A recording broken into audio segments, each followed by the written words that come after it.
नमस्कार, आदिवासी news 20 channel में आप सभी का दिल से स्वागत है। शिवराज से लिपटकर फिर वही लाडली बहनें, अमरकंटक में दिखा भावुक नजारा। पूर्व मुख्यमंत्री शिवराज सिंह चौहान 2 दिन के प्रवास पर गुरुवार रात अमरकंटक पहुंचे।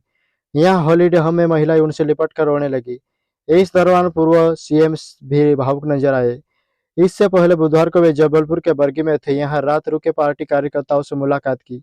यह भी लाडली बहनें और भांजिया उनसे लिपट कर रोने लगी। शिवराज बोले, कई बार राजतिलक होते होते वनवास हो जाता है। पूर्व सीएम शिवराज सिंह चौहान ने कहा, मुख्यमंत्री के पद तो आते जाते हैं, लेकिन मामा और भाई का पद कभी कोई नहीं छीन सकता। शिवराज ने कहा, कहीं ना कहीं वो कोई बड़ा उद्देश्य होगा। कई बार राजतिलक होते होते वनवास भी हो जाता है, लेकिन जरूर किसी न किसी उद्देश्य की पूर्ति के लिए होता है।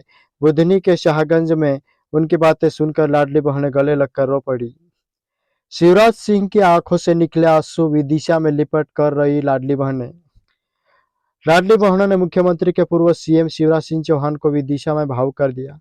शिवराज बाढ़ वाले गणेश मंदिर दर्शन करने पहुंचे थे। यहाँ लाडली बहनों ने नारे लगाए, शिवराज तुम राज करो, हम तुम्हारे साथ है। बहनों का भाई कैसा हो, शिवराज भैया जैसा हो। इसके बाद बहनें शिवराज सिंह से लिपट कर रोने लगी।